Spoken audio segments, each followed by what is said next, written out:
Selamat sore, perkenalkan nama saya Ingriniasa, kelas A5 Fakultas Keperawatan semester 2 dengan NIM 2114201178 di Universitas Pembangunan Indonesia Manado.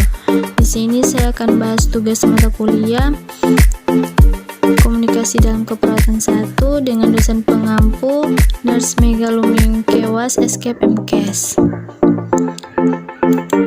Materi yang akan saya sampaikan di sini yaitu yang pertama, komunikasi terapeutik, definisi, kegunaan, dan tujuan.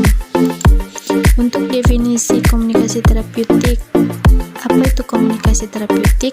Komunikasi terapeutik adalah komunikasi yang dilakukan di dalam tujuan terapi atau perawatan. Komunikasi terapeutik berasal dari dua kata, yaitu komunikasi dan terapeutik. Komunikasi terapeutik yang merupakan kemampuan atau keterampilan perawat untuk membantu klien beradaptasi terhadap stres, mengatasi gangguan psikologis, dan belajar bagaimana berhubungan dengan orang lain, menurut Norhaus pada tahun 1998. Menurut Kamus Besar Bahasa Indonesia KBBI, terapeutik adalah berkaitan dengan terapi. Jadi komunikasi terapeutik adalah komunikasi yang dilakukan yang berkaitan dengan terapi.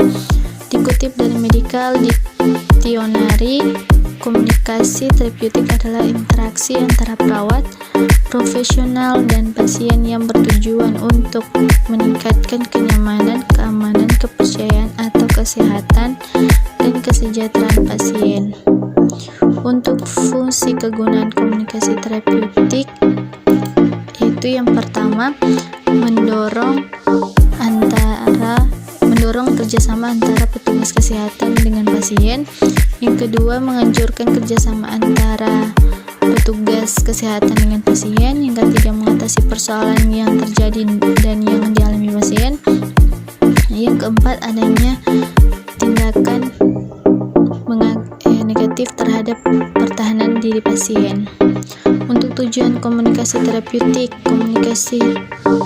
bertujuan untuk menciptakan hubungan yang baik antara perawat dengan klien guna mendorong klien agar mampu meredakan segala ketegangan emosinya dan memahami dirinya serta mendukung tindakan konstruktif terhadap kesehatannya dalam rangka mencapai kesembuhannya, menurut Dalami pada tahun 2009.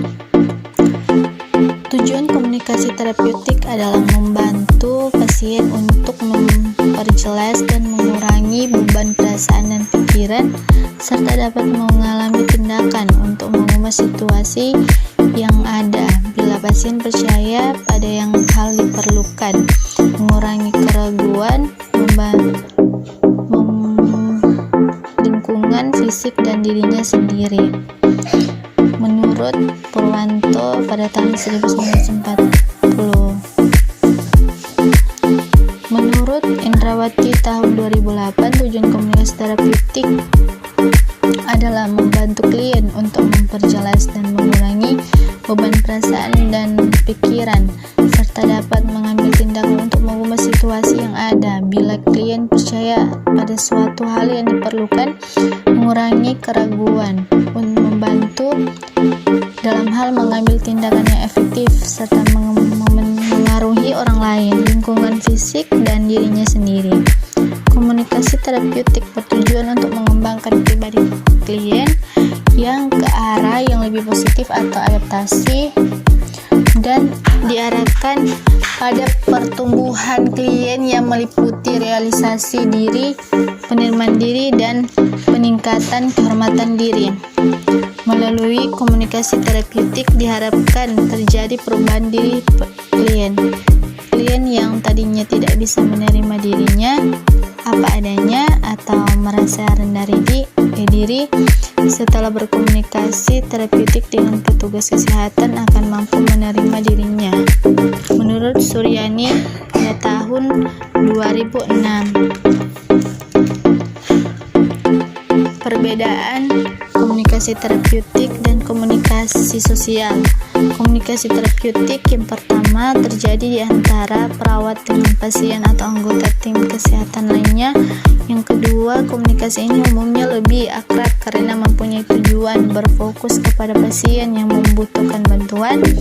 Yang ketiga, perawat secara aktif mendengarkan dan menerima respon kepada pasien dengan cara menunjukkan sikap mau menerima dan mau memahami sehingga dapat mendorong pasien untuk berbicara secara terbuka tentang dirinya.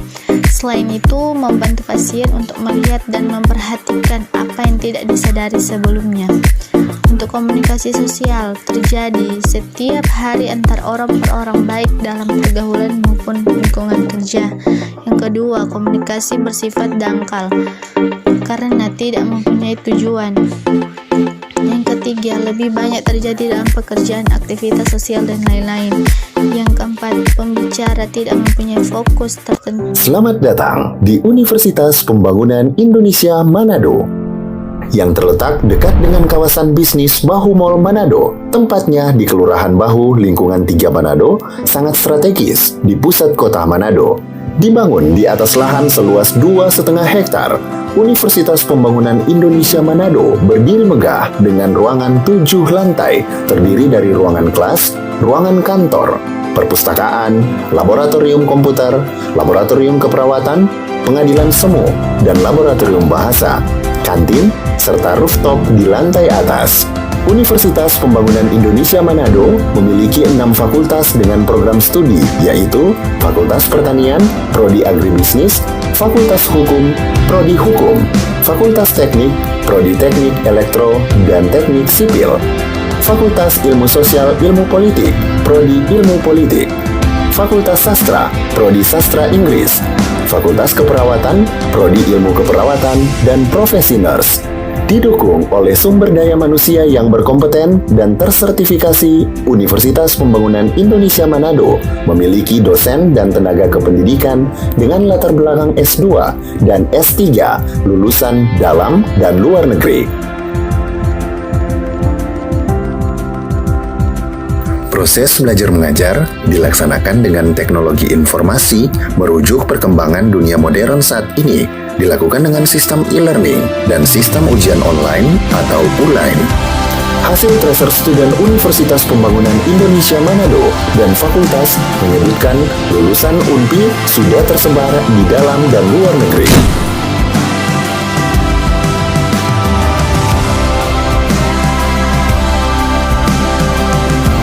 Selamat bergabung putra-putri terbaik bangsa.